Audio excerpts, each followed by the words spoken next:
3 weeks ago, somebody who was going to be voting for Kamala Harris came up to me and said, "Oh my God, Trump's going to win." I go, "Why is that?" He goes, I went to the grocery store, butter's over $3. I kind of laughed and I said,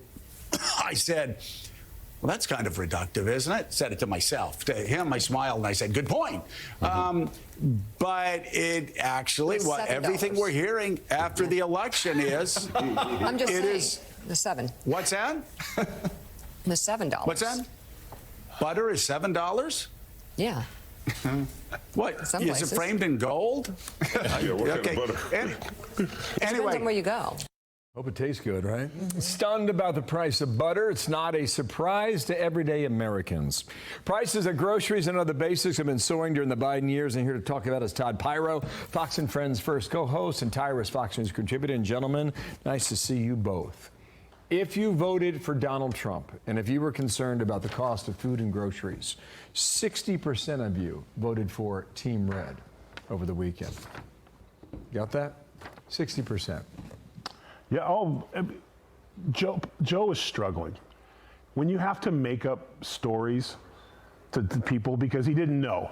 And I think Micah might be coming around because she had to correct him, like, it's $7. But it was just the whole thing, the whole country across. It was a multicultural landslide election.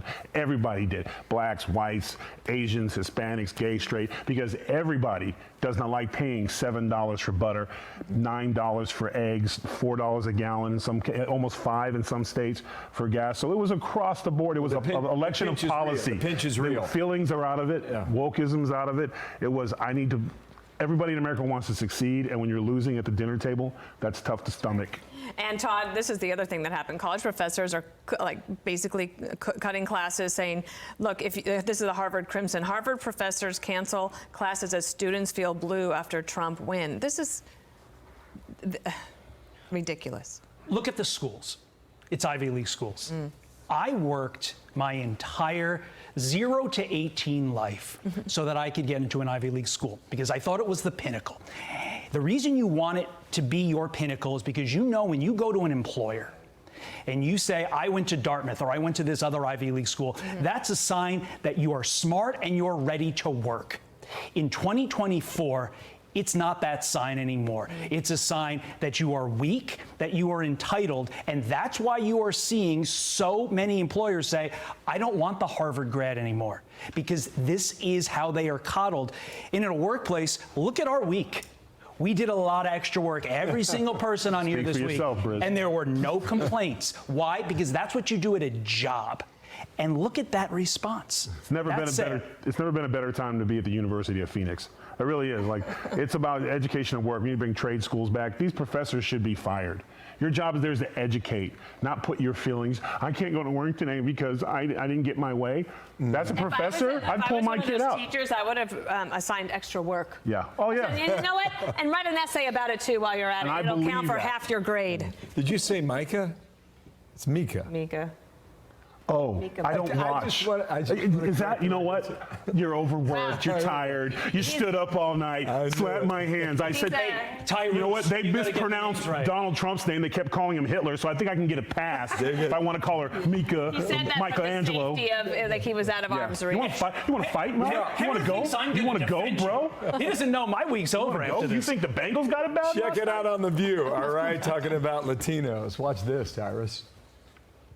Latinos in Texas, a district that's 97% Latino, went 75 percentage points for Donald Trump. Why? Misogyny. It's on the border. The border crisis is on their doorstep. And they were begging people to care about it for years. We need to take some lessons. That's what that was. Misogyny and sexism. Sure, all that, and the price of butter. Sonny gets the game ball. If it wasn't for her, asking that question, it might have been a closer election. But when oh no, nothing really comes to mind, I was like, cha-ching.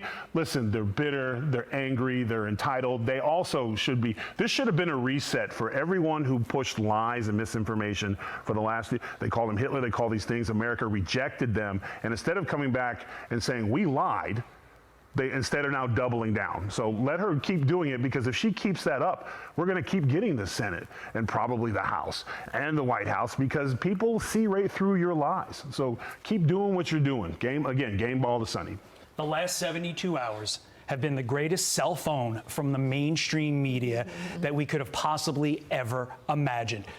There are two issues that decided this election. We've been talking about these two issues for the last 4 years, the border and the economy. Yet you watch any of the mainstream media trying to figure out excuses, and they're coming up with all stuff that didn't matter, that they wanted to matter. But in reality, it came down to two things.